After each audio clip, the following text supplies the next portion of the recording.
So these are the top 5 weirdest guns that I own. Reese, which one is your least favorite? My least favorite is probably the midget Tommy gun over there. This guy? Yeah. Let's do him first then. Oh.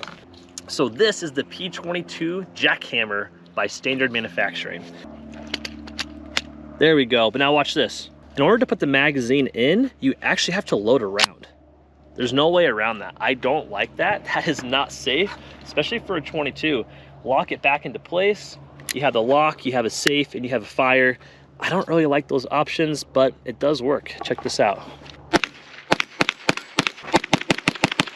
What I don't like is it's super awkward to hold. You have this dumb bar right here that you can't really get behind the pistol.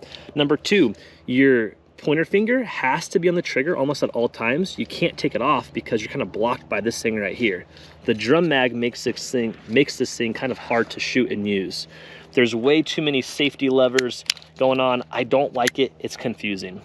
Also, fun fact, this would be considered a vertical grip according to the ATF. This is a pistol. So if I put my hand right here and shoot with 2 hands, that's considered a felony. But you can also shoot just a little 20 round magazine, and it's actually a little bit easier to get in, but same problem, locks into place that way.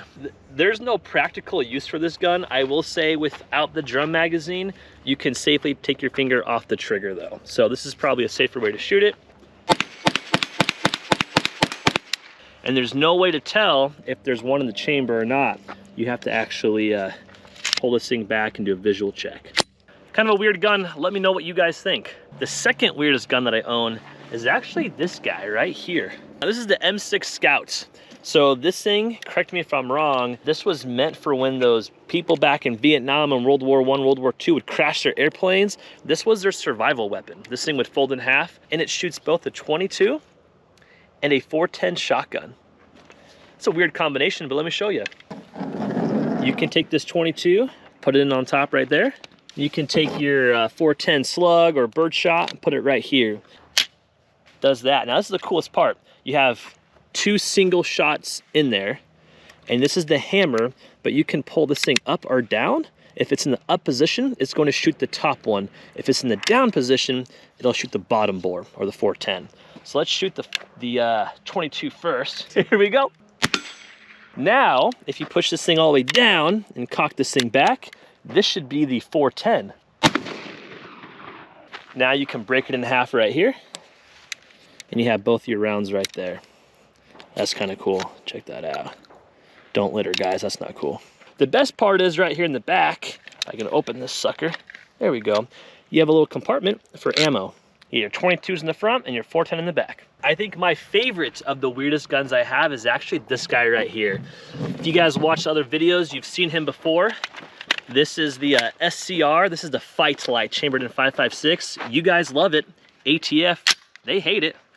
I really enjoy it, but check this thing out. What's unique about this gun is the ATF doesn't know if it's a pistol or if it's a rifle. Obviously it's a rifle caliber, but this weird little nub right here is what makes it kind of a gray zone. It also makes it incredibly hard to shoot and to use, but everything up top is mil-spec to an AR-15. Everything on the bottom is like a pirate gun. I don't even know what you would call it. It's just so different, but check this thing out. I actually hit one right there. That's kind of cool. So let me know what you guys think. This thing is pretty sweet, not very practical. It is definitely one of the weirdest guns that I own. Reese, what's your favorite one of these guns? Dude, my favorite is the Glong, for obvious reasons. This is called the Glong. This is just a Glock. This is the Gen 5 or Glock 19. It has a 16-inch barrel in it, which is actually kind of cool. I don't know if it makes it any more accurate or not. It does make some cycling issues, but when you pair it up with a drum magazine, you got something straight out of John Wick. Check this thing out. Let's see how accurate we are. Let's actually shoot the infinity targets, okay?